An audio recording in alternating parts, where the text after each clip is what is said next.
오늘 우리에게 주는 말씀은 출애굽기 31장 12절로 15절 말씀 되겠습니다. 제가 봉독해 드리겠습니다. 여호와께서 모세에게 말씀하여 이르시되 너는 이스라엘 자손에게 말하여 이르기를 너희는 나의 안식일을 지키라. 이는 나와 너희 사이에 너희 대대의 표징이니 나는 너희를 거룩하게 하는 여호와인 줄 너희가 알게 함이라. 너희는 안식일을 지킬지니 이는 너희에게 거룩한 날이 됨이니라. 그 날을 더럽히는 자는 모두 죽일지며 그 날에 일하는 자는 모두 그 백성 중에서 그 생명이 끊어지리라. 엿새 동안은 일할 것이나 일곱째 날은 큰 안식일이니 여호와께서 거룩한 것이라. 안식일에 일하는 자는 누구든지 반드시 죽일지니라. 이같이 이스라엘 자손이 안식일을 지켜서 그것으로 대대로 영원한 언약을 삼을 것이니 이는 나와 이스라엘 자손 사이에 영원한 표징이며 나 여호와가 엿새 동안에 천지를 창조하고 일곱째 날에 일을 마치고 쉬었음이라 하라. 아멘. 할렐루야. 주님의 이름으로 인사드립니다. 온라인을 통해서 예배드리는 모든 분들에게 그리스도의 평강이 그리고 대면을 통해서 성전에 찾으시는 분들에게도 동일한 은혜가 임하기를 간절히 소망합니다. 오늘은 출애굽기 31장 12절에서 17절 말씀을 본문으로 생명 유지와 완성의 방법, 거룩이라는 제목으로 하나님 말씀을 증거하도록 하겠습니다. 십계명의 궁극적인 목적은 하나님을 섬겨야 한다는 것입니다. 하나님을 섬기는 목적을 성취할 때 얻어지는 귀한 보상은 생명입니다. 나 외에 다른 신을 두지 말라. 너를 위하여 우상을 섬기지 말라는 계명은 생명을 주지 못한 일에 마음과 힘을 쏟지 말라는 계명이었습니다. 부모 공경하라, 주족질하지 말라, 살인하지 말라, 이웃의 것을 탐하지 말라는 계명들은 구체적인 설명은 거의 없지만 왜 이러한 계명들이 중요한지 우리는 대번에 알 수 있습니다. 부모 공경하는 것이 피조물의 영장인 인간의 마땅한 근본이며 이를 선행하는 것이 도덕적 윤리적인 존재라는 것을 보여주기 때문입니다. 사람답게 사냐의 관건이 되는 부모 공경에 대해서 어느 정도 할 말이 있어야겠습니다. 살인과 도둑질 그리고 이웃의 것을 탐하는 것을 취미로 하는 사람은 없습니다. 취미란 여유가 있는 사람들의 또 다른 라이프 스타일입니다. 성도들의 기억 속에는 하나님의 관계를 잘해야 함을 잊어서는 안 됩니다. 사람과의 관계 역시 소중하게 여겨야 함도 간과해서는 안 됩니다. 내 머릿속에는 생명을 유지하고 영원성을 취할 수 있는 것들이 내 삶의 중심으로 잡아야 하며 통제해야 합니다. 그런데 인간은 망각의 동물입니다. 망각은 곧 죄로 연결됩니다. 망각을 예방하고 생명과 관련된 그 모든 것을 잊어버리지 않도록 복습하는 시간이 반드시 있어야 합니다. 복습의 중요함은 미래를 보장해 주기 때문입니다. 공부한 학생들에게 예습이 중요하냐 혹은 복습이 중요하냐를 놓고 대답하라면 대부분 예습의 중요성을 언급합니다. 미리 공부하면 수업 진도를 잘 따라갈 수 있겠는데 배워서 알게 된 내용은 시간이 흐르게 되면 잊어버릴 수 있습니다. 학문의 전당을 떠난 성도로서 더 이상 관련 기관에서 공부할 기회가 없는 성인들은 예습은 이제 더 이상 필요하지 않을 수 있습니다. 복습이 중요한 때입니다. 어릴 적 배운 윤리와 도덕의 말씀의 내용을 잊어버리지 않도록 복습하는 시간이 필요합니다. 복습은 또 다른 예습입니다. 해 아래 새 것이 없습니다. 아마 다 공개되어 있습니다. 특별히 구원을 어떻게 받아야 되는지 성경의 말씀에 추가적인 답변을 하는 사람이 있다면 그리고 이를 통해서 인간의 호기심을 자극하는 사람이 있다면 그 사람은 이단이 됩니다. 진리는 분별하지 않습니다. 표현하지 않죠. 그렇다면 진리를 수호하고 신앙을 가진 성도로서 복습과 예습의 시간은 언제일까요? 성경은 안식일이라고 말씀하고 있습니다. 안식일은 일주일에 하루가 됩니다. 그 날은 인간이 원하는 시간 스케줄을 가질 수 없습니다. 이 날은 주님의 날입니다. 주님이 사용하신 날이며 그 시간 안에는 믿는 자들이 다 포함되어야 합니다. 하나님은 출애굽한 백성들에게 첫째 나의 안식일을 지키라고 말씀하셨어요. 안식일을 지키라. 나의 안식일을 지키라. 하나님의 날이 바로 이런 날이라는 것이죠. 그러면서 영어적 표현은 우리에게 좀 더 구체성을 띠는 것인데 그것이 뭐냐면 more than anything else, above all이라는 말을 썼어요. 무엇보다도 우선적으로 안식일을 지키라. 나의 안식일을 지키라고 말씀하고 있는 것이죠. 목회자들이 종종 주일을 지키셔야 됩니다. 제안을 하게 되고 좋은 말씀을 드릴 때가 있어요. 부탁하죠. 근데 성경에 있는 말씀은 그렇지 않습니다. 이 안식일을 지키라는 말씀에 영어적 표현으로 슈드라는 말을 썼어요. 영어 문법에서 슈드라 함은 당위입니다. 꼭 해야 되는 것입니다. 군대에 가 있는 군사가 상관의 명령을 어겼을 때 심지어 죽음을 내놓는 것처럼 하나님께서 우리에게 말씀하신 명령에 대해서 예만 있을 뿐 노가 없는 것이죠. 나의 안식을 지켜라. 반드시 지키라는 말씀이 성경에 포함되고 있습니다. 우리 믿는 크리스찬들이 하루를 살면서 하나님 말씀이 우리에게 부탁이 아니라 명령이라는 것을 알아야 되죠. 우리 목회자들이 지나온 많은 시간 하나님 말씀을 잘못 증거한 것에 대해서 용서를 구합니다.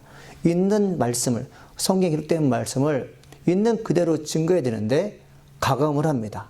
사람들의 마음에 상처가 될 것이 염려가 되어서 믿음 생활을 하지 않을 것을 염려가 되어서 등등의 시간을 우리가 보냈죠. 그러나 분명한 것은 하나님의 영에 사로잡힌 주의 종들이 말씀을 온전히 증거했을 때 그 말씀을 듣는 그 시간부터 사람이 개입하지 않고 하나님의 영이 개입해서 그 영혼을 구원에 이른다는 것이죠. 우리가 그것을 잊어버리면 안 되겠습니다. 그리고 하나님의 종들이 하나님 말씀을 있는 그대로 정직하게 증거할수록 기도해 주시길 간절히 소망합니다. 두 번째가 뭐냐면 안식일은 너와 나 사이에 너 사이에 대대 표징이라고 말씀하셨습니다. 표징은 히브리어로 오트로서 사인, 기호, 이 상징을 뜻합니다. 이 표징이 사람들에게 쓰이면 증인으로 해석됩니다. 안식일을 하나님의 날로 지키는 행위가 있어야 성도가 된다는 깊은 뜻이 있습니다. 하나님이 나에게 구원을 주셨다는 것을 말로써 증언하고 행동으로 보여주는 증인의 삶을 살아가는 날이 안식일입니다. 안식일이 출애굽한 세대뿐만 아니라 다음 세대도 똑같이 적용됩니다. 너와 나 사이에 대대의 표징이라는 말씀을 깊이 새겨듣기를 간절히 소망합니다. 안식일을 지키지 않으면 죽는다는 말씀이 구약시대에 통용되었는데 그 당시에만 적용된 것이 아닙니다. 개인 종말과 함께 인류의 종말이 오는 날까지 엄숙하게 지켜야 할 명령이었습니다. 주일날 온 가족이 하나님의 날이라고 하신 안식일날 예배하며 봉사하는 것을 보여줄 수 있어야 됩니다. 내가 하나님의 사람으로서 상징, 기호, 그리고 내가 많은 사람들에게 주일을 거룩하게 지킨다는 것을 증인으로 보여줘야 돼요.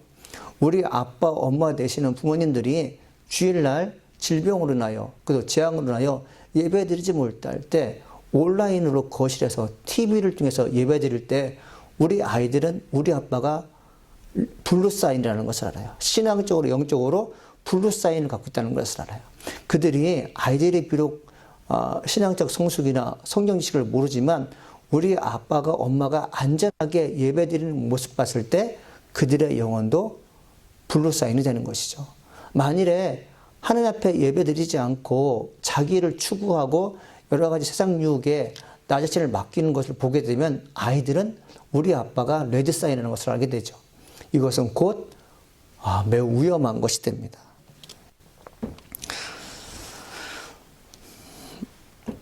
솔로몬이 성전을 건축한 후 회개와 용기 그리고 소망을 갖게 하는 기도를 드렸습니다. 열왕기상 8장을 근거로 하여 말씀드리겠습니다. 전쟁에서 패하여 성전에서 기도하던 면 주가 들으시고 죄를 사하여 주옵소서. 8장 34절 말씀입니다. 기근으로 인해 성전을 향해 빌면 주께서 들으시고 죄를 사하여 주옵소서. 8장 36절 말씀입니다. 재앙과 질병으로 성전을 향해 빌면 주께서 들으시고 죄를 사하여 주옵소서. 8장 39절 말씀입니다. 포로의 땅에서 성전을 향해 빌면 주께서 들으시고 죄를 사하여 주옵소서. 8장 50절 말씀입니다. 전쟁에 패한 성도는 성전에서 기도할 수 있어요. 기근, 재앙, 질병, 포로가 된 피해자들은 성전에서 기도할 수 없습니다. 내가 가진 질병이 성전에 도착했을 때 성도들에게 좋지 않은 영향을 미치기 때문에 그렇습니다. 전쟁에 피해 포로가 된 사람들은 신앙의 자유가 박탈됐기 때문에 평상시에 자기가 예배드렸던 성전에서 예배드릴 수가 없어요. 그런데 하나님께서 뭐라고 말씀하셨냐면 너희들이 예배드릴 수 없는 그 현장에 있을 때 하늘을 향해서 성전이 있는 곳을 향해서 기도하라고 말씀하셨어요. 여러분이 기도하는 기도 장소가 여러분이 만든 기도의 제단이든 성전에서 기도하든 성전을 향해 기도하든 아니 성전이 없는 땅에서 기도하든 상관없이 하나님께서 계신 하늘에서 들어주신다는 것입니다. 그러므로 우리는 어디에 있든지 그리 중요하지 않습니다. 그럼에도 불구하고 성전이 일종의 지향점이 되는 것은 성전은 하늘에 계신 하나님께서 자기 이름을 주시겠다고 한 약속의 장소, 임재 장소이기 때문에 그렇습니다. 하나님께서 약속하신 장소가 이곳이라는 거죠. 그래서 여러분들 성전을 향해 기도할 때 왜 그곳을 향해 기도합니까? 하나님께서 약속하신 장소가 내가 임재하겠다는 장소가 바로 이곳이기 때문에 그렇습니다. 이 날을 기억하며 하나님께 예배드리기 간절히 축원합니다. 셋째, 안식일은 거룩하게 하는 여호와의 날입니다. 나의 안식일이라고 하셨는데 안식일 날 이웃의 유혹을 받습니다.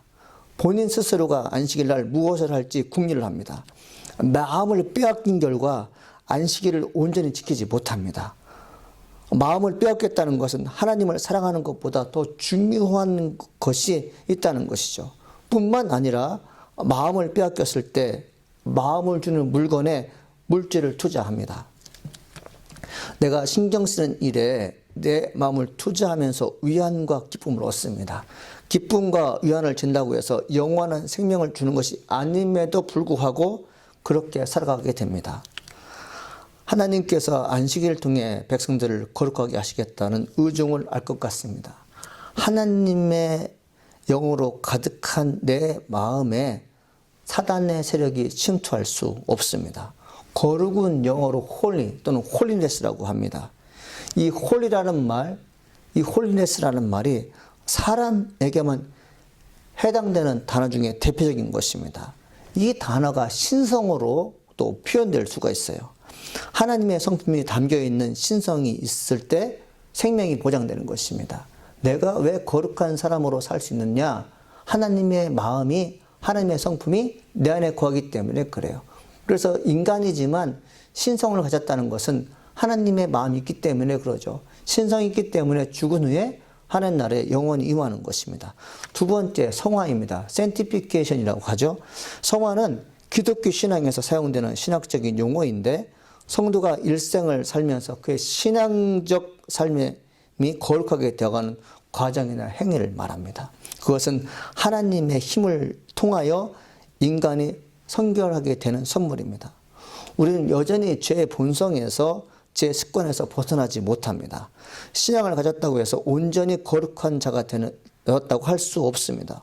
혹 우리 성도 가운데 나는 온전하다는 착각 속에 살고 계신다면 그것이 곧 파멸에 이르는 길이라고 것을 잊어서는 안 됩니다.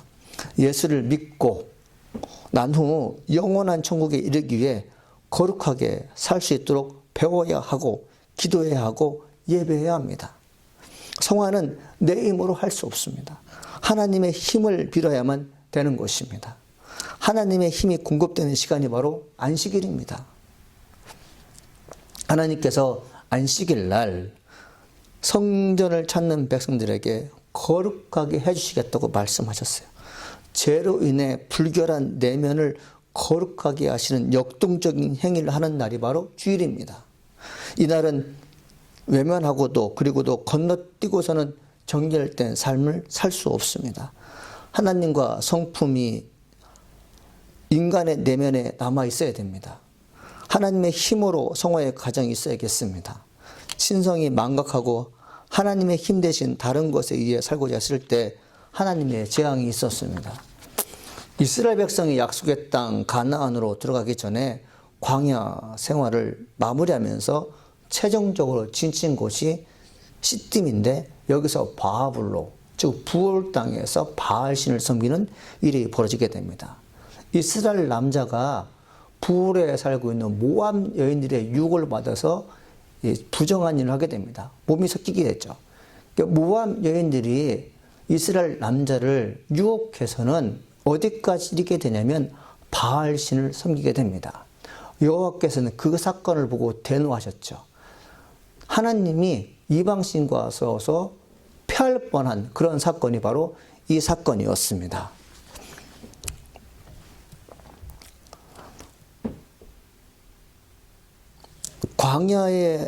광야와 약속의 땅 사이의 경계선에서 이스라엘은 계명을 지키지 못했습니다. 10계명의 첫 계명을 어긴 것입니다. 우리가 여기서 바알이란 이방신이 처음 등장한다는 사실을 주목해야 됩니다. 여호와의 종교가 이방의 종교를 만나 충격의 일패를 겪을 수도 있는 심각한 상황이었습니다. 이에 하나님께서 진노하셨어요. 이스라엘 남자들이 죄를 짓는 대범한 행동을 보였을 때 제사장 아론의 손자 엘리에셀의 아들 비느하스가 일어나서 그의 막사까지 쫓아가 창으로 두 남녀의 배를 찔러 죽였습니다. 바알을 섬기는 예배자 둘을 창으로 죽인 것입니다. 그러자 비로소 전염병이 이스라엘 자손에게 그쳤는데, 이로 인해 4,000명이었습니다. 하나님의 말씀을 기억하십시오. 너희는 안식일을 지킬지니 이는 너희에게 거룩한 날이 됨이니라. 그 날을 더럽히는 자는 모두 죽일지며 그 날에 일하는 자는 모두 그 백성 중에서 그 생명이 끊어지리라. 출애굽기 31장 14절 말씀이죠. 신성에 어울리는 거룩한 생활을 할 것인지 혹은 세상 여인들과 몸을 섞는 불결한 삶을 살 것인지 경계선에 우리는 살고 있습니다. 어느 쪽에 서야 하는지 모르는 성도는 없습니다. 그런데 내 의지가 약하여 죽을 것을 뻔히 알면서 신성을 가졌다는 것을 망각합니다. 내가 하나님의 성도로서 거룩해야 한다는 것을 믿습니다. 잊어버리지 않고 신성에 어울리는 생활을 하면서 약속의 땅에 입성시키기 위해서는 마음이 거룩해야 합니다.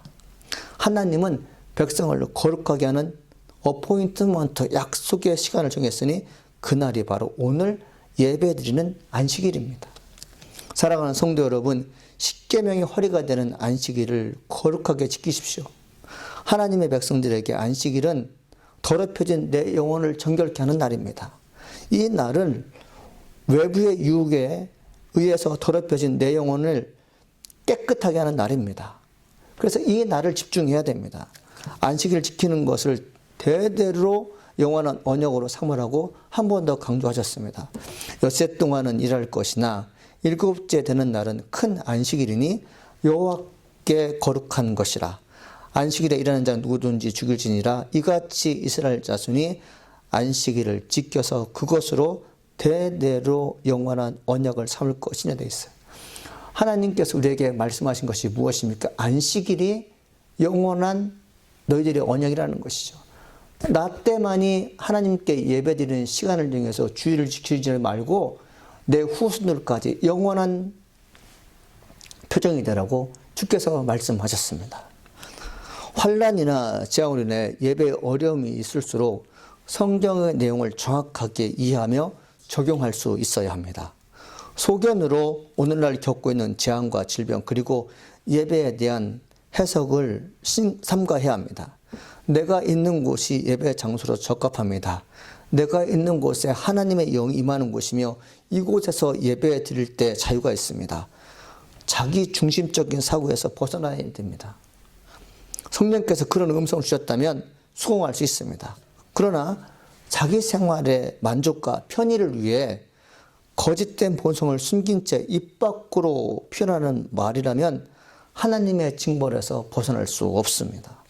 예수님께서 사마리아 수가성의 여인과 만남이 거의 마무리되었을 때 여인이 예수님께 질문합니다. 우리 조상들은 이곳에서 예배하였는데 당신들의 말은 예배할 곳이 예루살렘에 있다 하더이다. 요한복음 4장 20절 말씀이죠. 여인이 말하는 우선 우리 조상들은 유대 백성들도 버림받은 사마리아 성에 있는 사람들이에요. 그들이 섬기는 예배 처소는 세겜상이었습니다. 유대인들이 예배드린 장소는 예루살렘이었어요.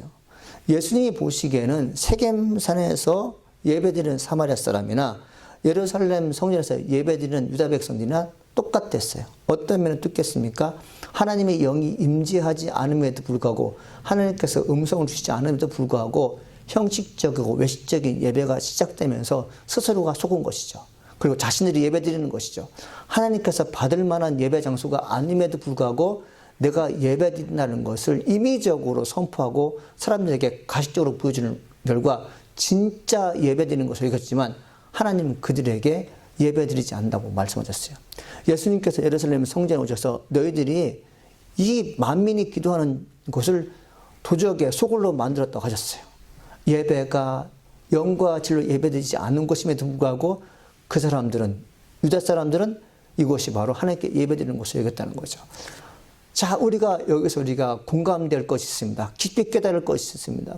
여러분이 예배드리는 그 장소가 예루살렘 성전이 있어요. 나는 지금 하나님께 예배드린다고 하지만 그 예배드리는 표현 자체가, 그리고 예배드리는 그 장소에서 하나님을 영화롭게 한다고 여러분 거짓된 본성이 드러나지만 이것을 감춘 채 편의를 위해서, 일시적인 안녕을 위해서 핑계거로 예배드린다면 하나님의 은혜가 임하지 않을 것입니다. 우리는 어떠한 상황에도 하나님께 거룩한 예배를 드리기 위해서 목숨을 다해야 될 줄 믿습니다. 이 코로나로 인해 성에서 예배드리는 일을 가볍게 여기는 시대에 살고 있습니다. 안식일을 거룩하게 지키라는 말씀을 듣고 순종하는 자에게 생명의 연속성이 주어질 줄 믿습니다. 안식일 날 말씀과 기도로 정결함을 경험했다면 고난의 현장에서 주님의 음성을 또 한 번 듣는 귀중한 시간을 경험하게 될 것입니다. 경제적인 어려움으로 학교를 휴학하고 등록금을 모으고 있는 청년이 하루는 학생 식당에서 점심을 사 먹을 돈이 없었습니다. 청년이 하나님께 간절히 기도했습니다. 주님, 5천 원만 주세요. 점심 먹을 돈이 필요합니다. 성령께서 말씀하셨습니다. 믿음으로 취해라. 다시 성령께 물었습니다. 믿음으로 취하는 것이 무엇입니까? 성령께서 다시 말씀하셨습니다. 공중에 손을 내밀어 돈을 꺼내라. 청년은 아무도 방해할 사람이 없는 학생 식당 구석으로 가서 말씀대로 공중에 손을 내밀어 믿음을 취했습니다. 그런데 눈을 떠보니 놀랍게도 5천 원이 손에 들려 있었습니다. 주변에는 아무도 없었습니다. 이 간증은 이 고성준 목사님이 쓴 카이로스에 나온 책입니다. 이 청년이 학부를 졸업하고 신학교를 졸업한 후 지금은 고석준 목사님이 심우하시는 교회 부사역 교육자라고 합니다. 제 7일 되는 안식일 날 거룩함을 입은 성도는 매일의 삶이 거룩해야 한다는 것입니다. 거룩한 생활이란 주님의 임재와 함께 나를 돕고 계신다는 것을 경험으로 사는 것입니다. 하나님의 음성을 듣는 시간은 매우 소중합니다. 하나님께서 안식일을 무엇라고 명령하셨습니까? 출애굽기 20장 11절 이렇게 쓰여 있습니다. 그러므로 나 여호와가 안식일을 복되게 하여 그날을 거룩하게 하였습니다. 이 날은 하나님께서 여러분을 복되게 하신 날입니다. 이 주일날을 귀하게 여기면서 인생에서 가장 소중한 날로 여기기를 간절히 소망합니다. 하나 더 주님께서 약속하신 날이에요. 내가 너희를 복주고 거룩하게 하겠다는 날이기 때문에 이 날을 여러분에게 있어서 가장 소중한 날이 되기를 간절히 축원합니다. 하나님 아버지 감사합니다. 오늘도 말씀 듣게 하시니 감사드립니다. 하나님의 음성 듣는 귀한 시간 되게 하시니 감사드립니다. 여호와의 말씀 중에서 우리 영혼이 회복되게 도와주시옵시고 정결된 영이 일주일을 하나님 살아가게 도와주시옵소서. 성령의 놀라운 권능 안에서 우리가 살아갈 때 기적을 경험할 수 있습니다. 내가 사는 목적을 알게 됩니다. 성령님 하루하루 살면서 예수로 나의 구주 삼고 성령과 피로써 거듭나며 하나님을 영원히 닦였는데 최선을 다할수록 주여 축복하여 주시옵소서. 하나님 감사합니다. 예수님의 이름으로 기도합니다. 아멘. 지금은 우리 구주 예수 그리스도와 하나님의 크신 사랑이 안식일을 거룩하게 지켰다고 마음먹는 하나님의 성도들에게 강권적으로 역사하시는 성령을 체험하기를 간절히 축원하나이다. 아멘.